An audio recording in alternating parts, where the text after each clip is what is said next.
श्रीमद् भागवत महापुराण दसम स्कंद प्रथम अध्याय।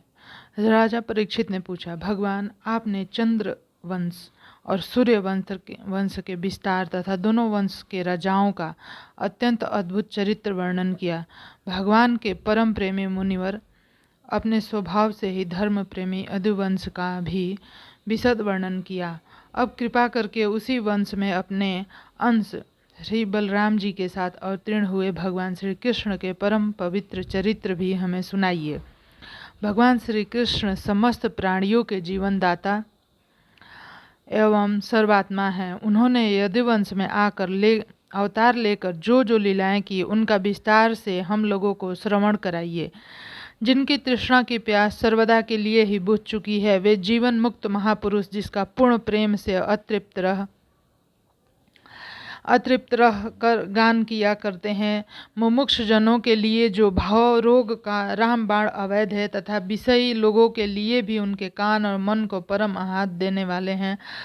भगवान श्री कृष्ण के ऐसे सुंदर सुखद रसीले गुणानुवाद से पशुघाती अथवा आत्मघाती मनुष्य के अतिरिक्त और ऐसा कौन है जो विमुख हो जाए, उससे प्रीति न करे। श्री कृष्ण तो मेरे कुल देवता ही हैं। जब कुरुक्षेत्र में महाभारत युद्ध हो रहा था और देवताओं को भी जीत लेने वाले भीष्म पितामह आदि अति रथियों से मेरे दादा पांडवों का युद्ध हो रहा था, उस समय कौरवों की सेना उनके लिए अपार समुद्र के समान थी, जिसमें भीष्म आदि वीर बड़े बड़े मच्छरों को भी निगल जाने वाले तिमिंगिल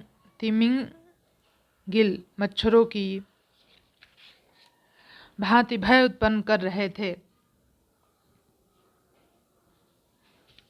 परंतु मेरे स्वमान धन्य पितामह भगवान श्री कृष्ण के चरण कमलों की नौका का आश्रय लेकर उस समुद्र को अनायास ही पार कर गए। ठीक वैसे ही जैसे कोई मार्ग में चलता हुआ स्वभाव से ही बछड़े के खुर का गड्ढा पार कर जाए। महाराज, मेरा यह शरीर जो आपके सामने है तथा जो कौरव पांडव दोनों ही वंशों का एकमात्र सहारा था, अश्वत्थामा के ब्रह्मास्त्र से जल चुका था। उस समय मेरी माता जब भगवान की शरण में गई, तब उन्होंने हाथ में चक्र लेकर ही मेरी माता के गर्भ में प्रवेश किया और मेरी रक्षा की। केवल मेरी ही बात नहीं, वे समस्त शरीरधारियों के भीतर आत्म रूप से रहकर अमृत तत्व का दान कर रहे हैं और बाहर काल रूप से रहकर मृत्यु का मनुष्य के रूप में प्रतीत होना, यह तो उनकी एक लीला है। आप उन्हीं की ऐश्वर्य और माधुर्य से परिपूर्ण लीलाओं का वर्णन कीजिए। भगवान, आपने अभी बतलाया था कि बलराम जी रोहिणी के पुत्र थे। उसके बाद देवकी के पुत्रों में भी आपने उनकी गणना की। दूसरा शरीर धारण किए बिना दो माताओं का पुत्र होना कैसे संभव है? असुरों को मुक्ति देने वाले और भक्तों को प्रेम वितरण करने वाले भगवान श्री कृष्ण अपने वात्सल्य स्नेह से भरे हुए पिता का घर छोड़कर ब्रज में क्यों चले गए? यदुवंश शिरोमणि भक्त वत्सल प्रभु ने नंद आदि गोप बंधुओं के साथ कहाँ कहाँ निवास किया? ब्रह्मा और शंकर का भी शासन करने वाले प्रभु ने ब्रज में और मधुपुरी में रहकर कौन कौन सी लीलाएं की? और महाराज, उन्होंने अपनी माँ के भाई मामा कंस को अपने हाथ में से क्यों मार डाला? वह मामा होने के कारण उनके द्वारा मारे जाने योग्य तो नहीं था। मनुष्याकार सच्चिदानंदमय विग्रह प्रकट करके द्वारकापुरी में यदुवंशियों के साथ उन्होंने कितने वर्षों तक निवास किया और उन सर्वशक्तिमान प्रभु की पत्नियां कितनी थी? मुने, मैंने श्री कृष्ण की जितनी लीलाएं पूछी और जो कुछ नहीं पूछी, वे सब आप मुझे विस्तार से सुनाइए, क्योंकि आप सब कुछ जानते हैं और मैं बड़ी श्रद्धा के साथ उन्हें सुनना चाहता हूँ। भगवान, अन्न की तो बात ही क्या, मैंने जल का भी परित्याग कर दिया है, फिर भी वह भूख प्यास जिसके कारण मैंने मुनि के गले में मृत सर्प डालने का अन्याय किया था, मुझे तनिक भी नहीं सता रही, क्योंकि मैं उनके मुख कमल से झरती हुई भगवान की सुधामयी लीला कथा का पान कर रहा हूँ। सूत जी कहते हैं, सौनक जी, भगवान के प्रेमियों में अग्रणी एवं सर्वज्ञ श्री सुखदेव जी महाराज ने परीक्षित का ऐसा समीचीन प्रश्न सुनकर जो संतों की सभा में भगवान की लीला के वर्णन का हेतु हुआ करता है, उनका अभिनंदन किया और भगवान श्री कृष्ण की उन लीलाओं का वर्णन प्रारंभ किया जो समस्त कलिमलों को सदा के लिए धो डालती है। भगवान के लीला रस के रसिक राज से तुमने जो कुछ निश्चय किया है वह बहुत ही सुंदर और आदरणीय है, क्योंकि सबके हृदय राध्य श्री कृष्ण की लीला कथा श्रवण करने में तुम्हें सहज एवं सुदृढ़ प्रतीत हो गई है। भगवान श्री कृष्ण की कथा के संबंध में प्रश्न करने से ही वक्ता, प्रश्नकर्ता और श्रोता तीनों ही पवित्र हो जाते हैं। जैसे गंगा जी का जल या भगवान सालग्राम का चरणामृत सभी को पवित्र कर देता है। परीक्षित, उस समय लाखों दैत्यों के दल ने घमंडी राजाओं का रूप धारण कर अपने भारी भार से पृथ्वी को आक्रांत कर रखा था। उसे त्राण पाने के लिए वह ब्रह्मा जी की शरण में गई। पृथ्वी उस समय नौका का रूप धारण कर रखा था। उसके नेत्र से आंसू बह बह कर मुंह पर आ रहे थे। उसका मन तो खिन्न था ही, शरीर भी बहुत कृश हो गया था। वह बड़े करुण स्वर में रंभा रही थी। ब्रह्मा जी के पास जाकर उसने उन्हें अपनी पूरी कष्ट कहानी सुनाई। ब्रह्मा जी ने बड़ी सहानुभूति के साथ उसका दुख कथा सुनी। उसके बाद वे भगवान शंकर स्वर्ग के अन्याय प्रमुख देवता तथा गौ के रूप में आई हुई पृथ्वी को अपने साथ लेकर क्षीर सागर के तट पर गए। भगवान देवताओं के भी आराध्य देव हैं। वे अपने भक्तों की समस्त अभिलाषाएं पूर्ण करते और उसके समस्त कलेशों को नष्ट कर देते हैं। वे ही जगत के एकमात्र स्वामी हैं। क्षीर सागर के तट पर पहुंचकर ब्रह्मा आदि देवताओं ने पुरुष सूक्त के द्वारा उन्हीं परम पुरुष सर्व अंतर्यामी प्रभु की स्तुति की। स्तुति करते करते ब्रह्मा जी समाधिस्थ हो गए। उन्होंने समाधि अवस्था में आकाशवाणी सुनी। इसके बाद जगत के निर्माण करता ब्रह्मा देव ने देवताओं से कहा, देवताओं, मैंने भगवान की वाणी सुनी। तुम लोग भी उसे मेरे द्वारा अभी सुन लो और फिर वैसा ही करो जैसा पालन में विलंब नहीं होना चाहिए। भगवान को पृथ्वी के कष्ट का पहले से ही पता है। वे ईश्वरों के भी ईश्वर हैं। अतः अपनी काल शक्ति के द्वारा पृथ्वी का भार हरण करते हुए जब तक पृथ्वी पर लीला करें तब तक तुम लोगों भी अपने अपने अंशों के साथ यदुकुल में जन्म लेकर उनकी लीला में सहयोग दो। वासुदेव जी के घर स्वयं पुरुषोत्तम भगवान प्रकट होंगे। उनकी और उनकी प्रियतमा श्री राधा की सेवा के लिए देवांगनाएं जन्म ग्रहण करें। स्वयं प्रकाश भगवान शेष भी, जो भगवान की कला होने के कारण अनंत हैं, अनंत का अंश भी अनंत ही होता है, जिनके सहस्त्र मुख हैं, भगवान के प्रिय कार्य करने के लिए उनसे पहले ही उनके बड़े भाई के रूप में अवतार ग्रहण करेंगे। भगवान की वह ऐश्वर्यशालिनी योग माया जिसने सारे जगत को मोहित कर रखा है, उनकी आज्ञा से उनकी लीलाओं के कार्य संपन्न करने के लिए अंश रूप में अवतार ग्रहण करेगी। सुखदेव जी कहते हैं, परीक्षित, प्रजापतियों के स्वामी भगवान ब्रह्मदेव ने देवताओं को इस प्रकार आज्ञा दी और पृथ्वी को समझा बुझा कर ढाढ़स बढ़ाया। इसके बाद वे अपने परम धाम को चले गए। प्राचीन काल में यदुवंशी राजा थे सूरसेन। वे मथुरापुरी में रहकर मथुरा मंडल एवं सूर मंडल का राज्य शासन करते थे। उसी समय मथुरा ही समस्त यदुवंशी नरपतियों की राजधानी हो गई थी। भगवान श्री हरि सर्वदा वहाँ विराजमान रहते हैं। एक बार मथुरा में सूर के पुत्र वासुदेव जी विवाह करके अपनी नवविवाहित पत्नी देवकी के साथ घर जाने के लिए रथ पर सवार हुए। उग्रसेन का लड़का था कंस। उसने अपनी चचेरी बहन देवकी को प्रसन्न करने के लिए उसके रथ के घोड़े की रस पकड़ ली। वह स्वयं ही रथ हाँकने लगा। यद्यपि उसके साथ सैकड़ों सोने के बने हुए रथ चल रहे थे। देवकी के पिता थे देवक। अपनी पुत्री पर उनका बड़ा प्रेम था। कन्या को विदा करते समय उन्होंने उसे सोने के हारों से अलंकृत 400 हाथी, 15,000 घोड़े, 1800 रथ तथा सुंदर सुंदर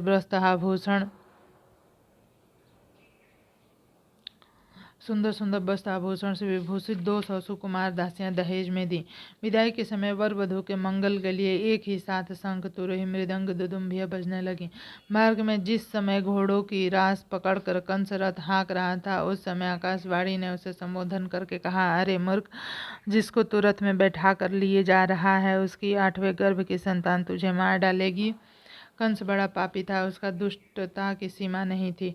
वह भोज वंश का कलंक ही था। आकाशवाणी सुनते ही उसने तलवार खींच ली और अपनी बहन की चोटी पकड़कर उसे मारने के लिए तैयार हो गया।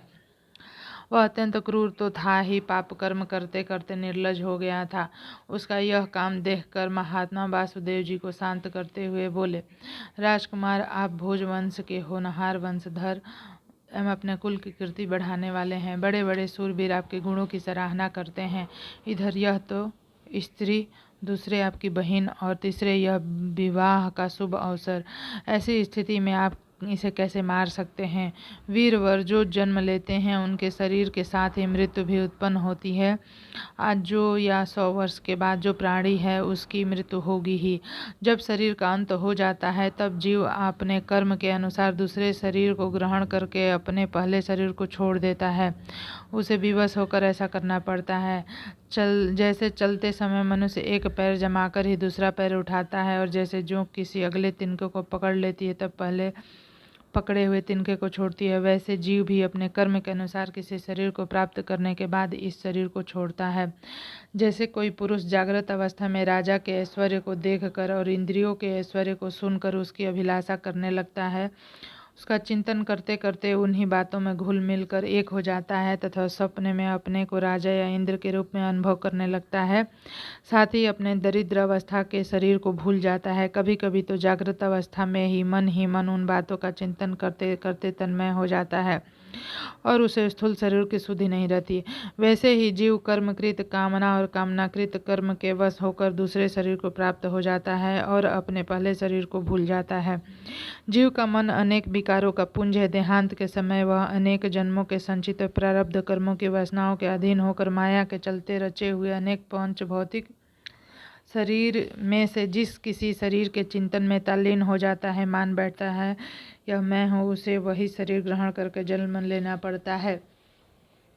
जैसे सूर्य, चंद्रमा और चमकीली वस्तुएं जल से भरे हुए घड़ों में या तेल आदि तरल पदार्थों में प्रतिबिंबित होती हैं और हवा के झोंके से जल आदि के हिलने डुलने पर उसमें प्रतिबिंबित वस्तुएं भी चंचल जान पड़ती है, वैसे ही जीव अपने स्वरूप के अज्ञान द्वारा रचे हुए शरीर में राग करके उन्हें अपना आप मान बैठता है और मोहवश अपने उसके आने जाने को अपना आना जाना मानने लगता है।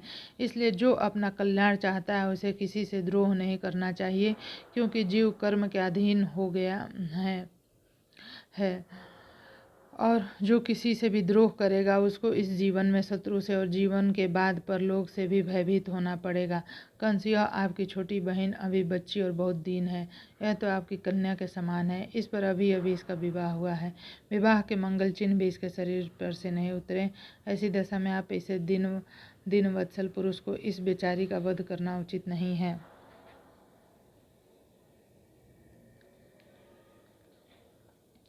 श्री सुखदेव जी कहते हैं, परीक्षित, इस प्रकार वासुदेव जी ने प्रशंसा आदि सम्मानित और भय आदि भेद नीति से कंस को बहुत समझाया, परंतु वह क्रूर तो राक्षसों का अनुयायी हो रहा था, इसलिए उसने अपने घोर संकल्पों को नहीं छोड़ा।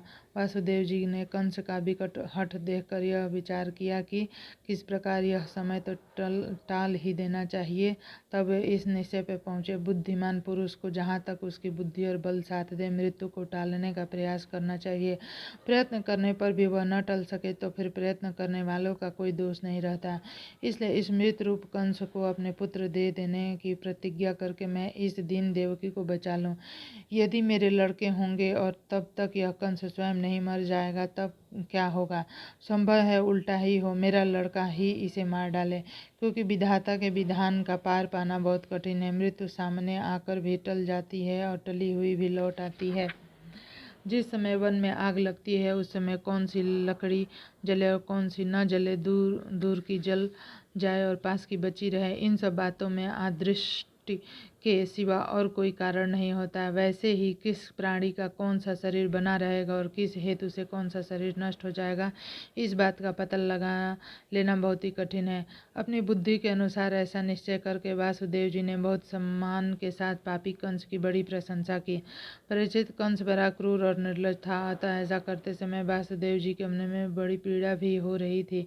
फिर भी उन्होंने ऊपर से अपने मुख कमल को प्रफुल्लित करके हंसते हुए कहा। वासुदेव जी ने कहा, सौम्य, आपको देवकी से तो कोई भय है नहीं। जैसा कि आकाशवाणी ने कहा,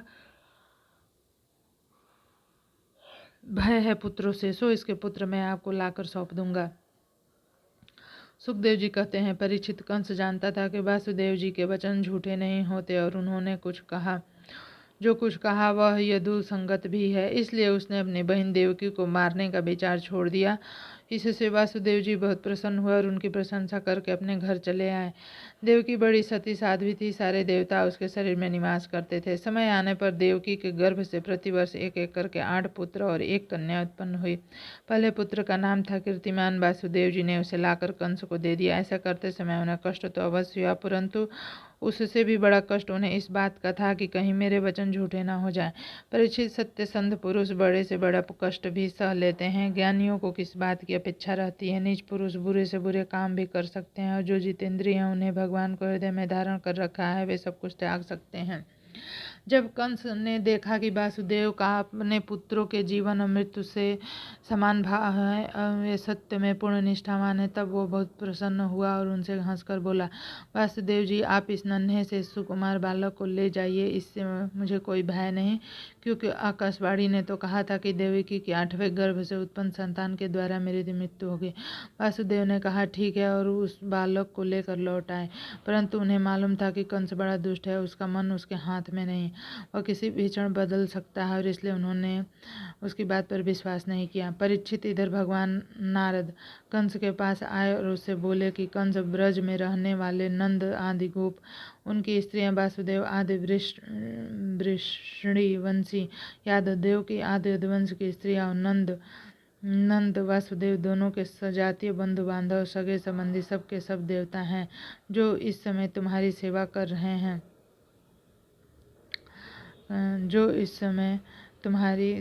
रहे हैं, वे भी देवता हैं। उन्होंने यह भी बतलाया कि दैत्यों के कारण पृथ्वी का भार बढ़ गया है, इसलिए देवताओं की ओर से अब उनके वध की तैयारी की जा रही है। जब देवर्षि नारद इतना कहकर चले गए, तब कंस को निश्चय हो गया कि यदुवंशी देवता हैं। देवकी के गर्भ से विष्णु भगवान ही मुझे मारने के लिए पैदा होने वाले हैं, इसलिए उसने देवकी और वासुदेव को हथकड़ी बेड़ी से जड़कर कैद में डाल दिया और उनसे दोनों से जो जो पुत्र होते गए उन्हें वह मारता गया। उसे हर बार यह शंका बनी रहती कि कहीं विष्णु ही उसके बालक के रूप में न आ गया हो। परिचित, पृथ्वी में यह बात प्राय देखी जाती है कि अपने प्राणों का ही पोषण करने वाले लोभी राजा अपने स्वार्थ के लिए माता पिता, भाई बंधु, अपने अत्यंत हितैषी इष्ट मित्र की भी हत्या कर डालते हैं। कंस जानता था कि मैं पहले कालनेमी असुर था और विष्णु ने मुझे मार डाला था, इससे उसने यदुवंशियों में घोर विरोध ठान लिया। यदुवंशियों से कंस बड़ा बलवान था। उसे युद्ध भोज और अंधक वंश के अधिनायक अपने पिता उग्रसेन को कैद कर लिया। उसने सूरसेन देश का राज्य स्वयं करने लगा। श्री सुखदेव जी कहते हैं, परीक्षित, कंस एक तो स्वयं बड़ा बली था, दूसरे मगध नरेश जरासंध की उसे बहुत ही सहायता प्राप्त थी।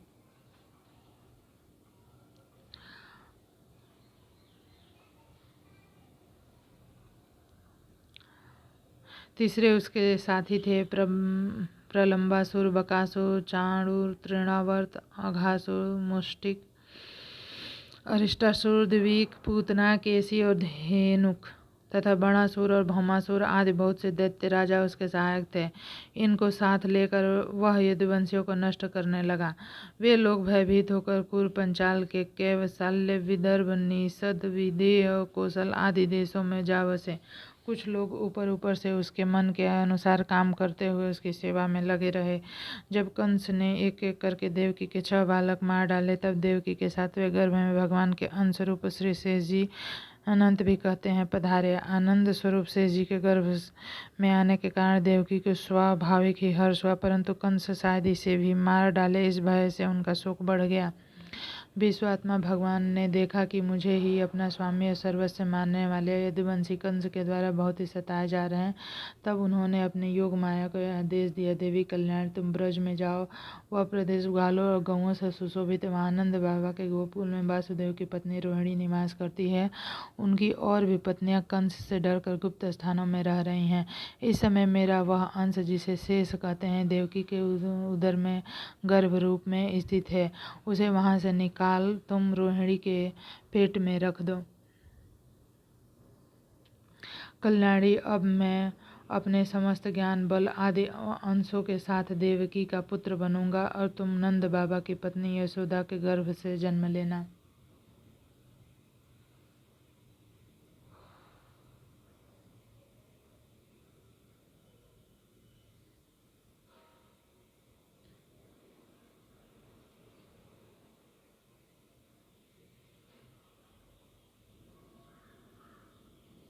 यशोदा के गर्भ से जन्म लेना।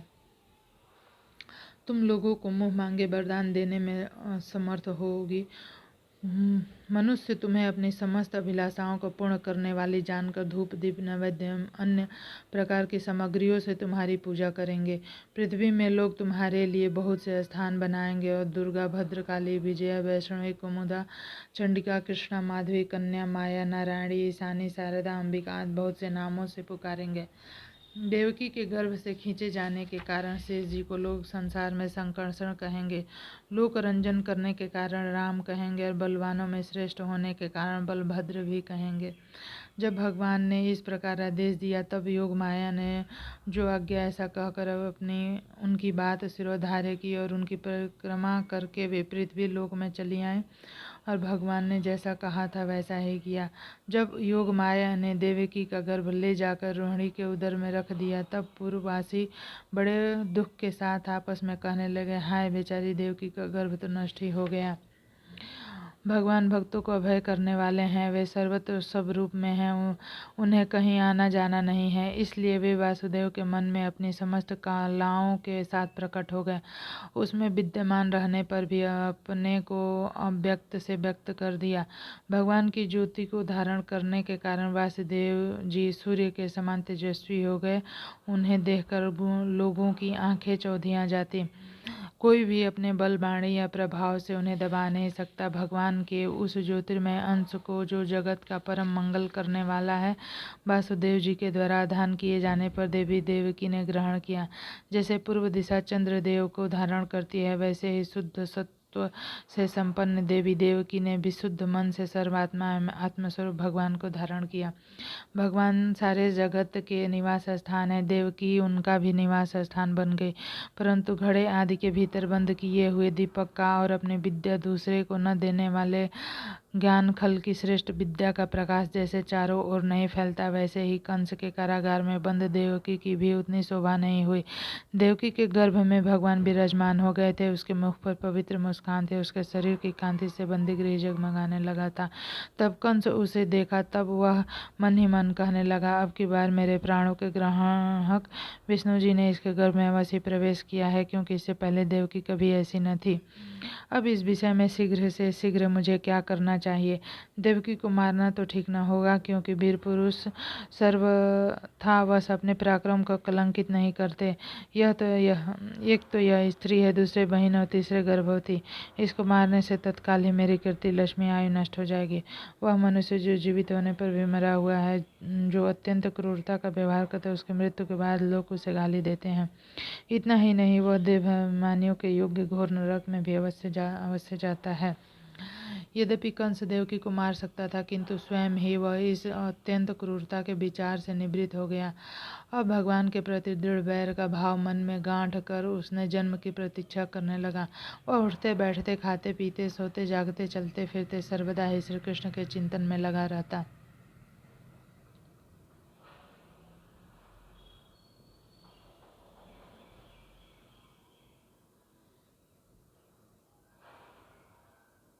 जहाँ उसकी आंख पड़ती, जहाँ कुछ खड़गा होता, वहाँ उससे श्री कृष्ण दिख जाते। इस प्रकार उसे सारा जगत ही श्री कृष्ण में दिखने लगा।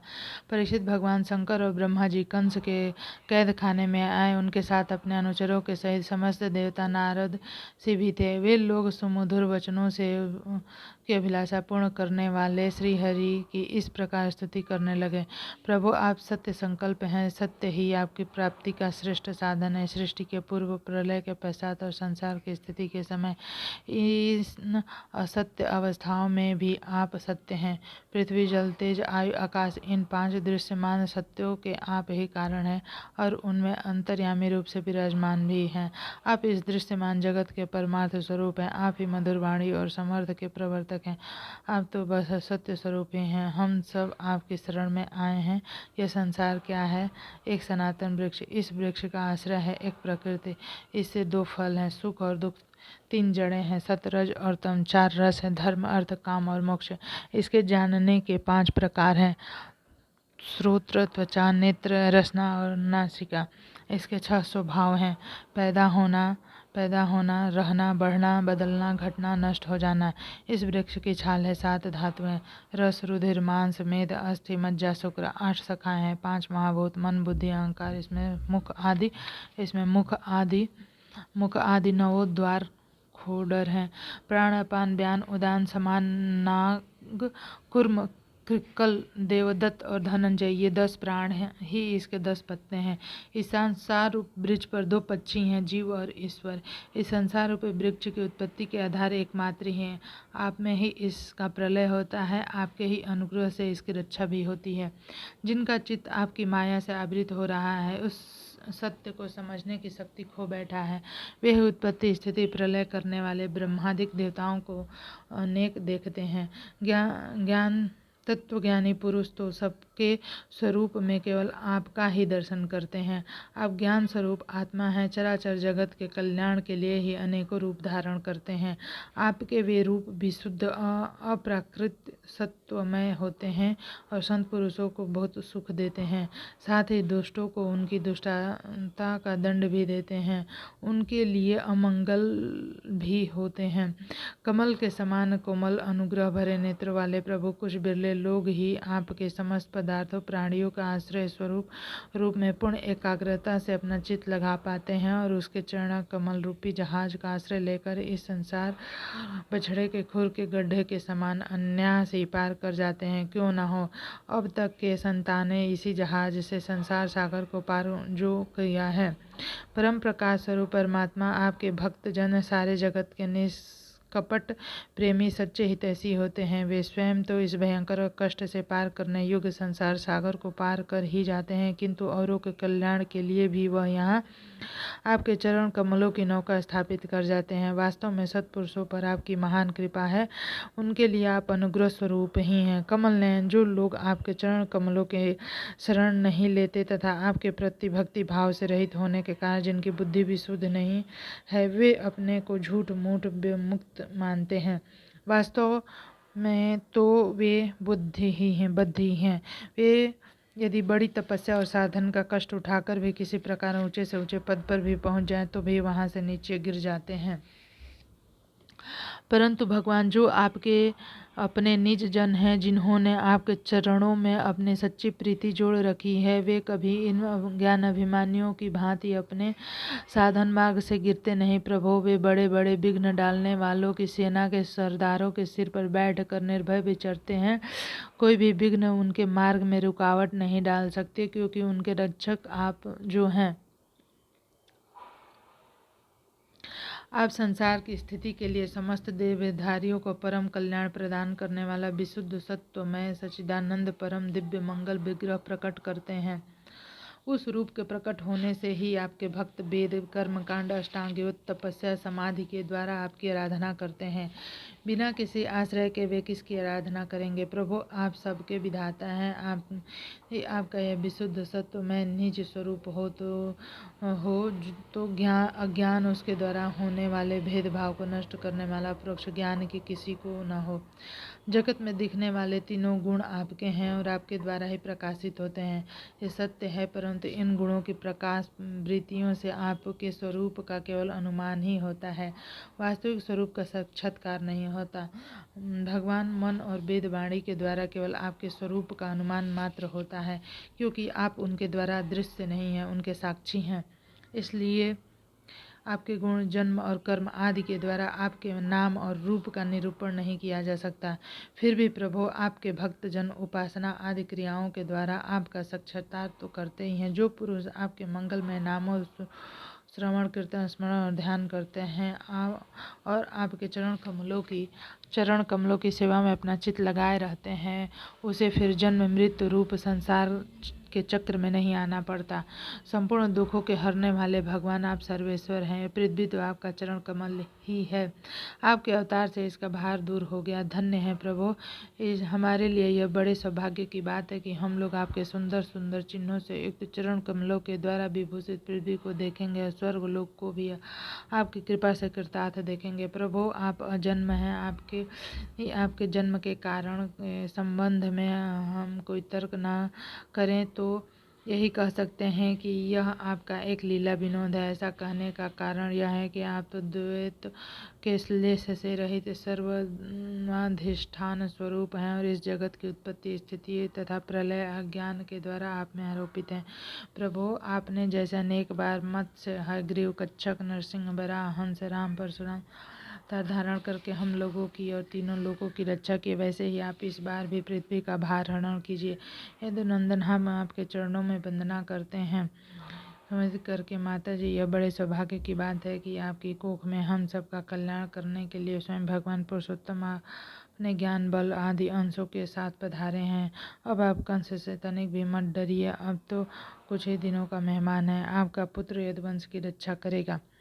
परीक्षित श्री सुखदेव जी कहते हैं, परीक्षित ब्रह्मा आदि देवताओं ने इस प्रकार भगवान की स्तुति की। उनका रूप यह है इस प्रकार निश्चित रूप से तो कहा नहीं जा सकता। सब अपनी अपनी मति के अनुसार उनका निरूपण करते हैं। ब्रह्मा और शंकर जी को आगे करके देवगण स्वर्ग में चले गए। इसके बाद आएगा तृतीय अध्याय। तृतीय अध्याय को हम लोग अगले वीडियो में देखेंगे। धन्यवाद।